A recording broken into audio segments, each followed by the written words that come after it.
Здравейте! Добър ден! Добро утро! Здравейла!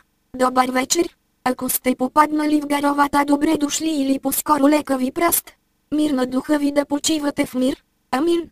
Гаровата, това райско място сред града на мечтите Раднево Сити.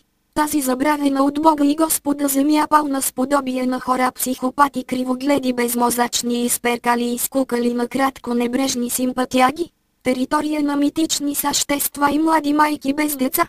Е място, на което е трудно да оцелееш повече от 10 секунди, ако не си местно момче, баба идгаровска шаврантия или нещо средно между човек и мекотело. Но все пак, ако си турист, трябва да знаеш, че шансът ти да оцелееш е, ако имаш вече избран моделков чек или поне нови данки, с които да излажеш някое цигане да те прибере в тях и да сметнете дали стотинките от желязото днес стигат за 2 давки без косъм.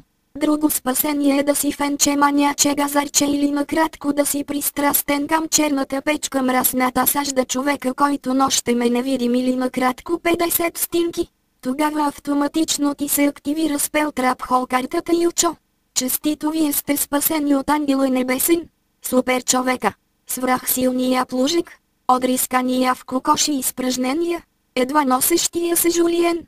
И ако все пак нямате нито едно от предните 3 спасения, втори шанс за изживяване на остатъка от мизерен и яви мъчителен и гаден живот едва ли ви остава.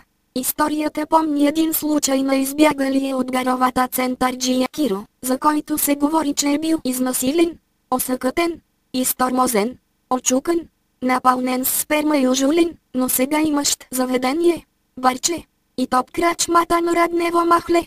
Ако си избрания за втория оживял, след гаровската ти вечер, честито, ако не ти вече си никому не нужен, забравен от Леля, Стринка, братовчет от Мексико и куче на Ималари, смотаняк без 1 крак и 6 ребра.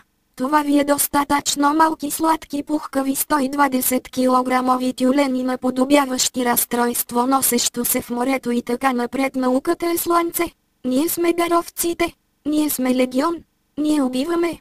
Ние превземаме. Очаквайте ни, айдо след малко.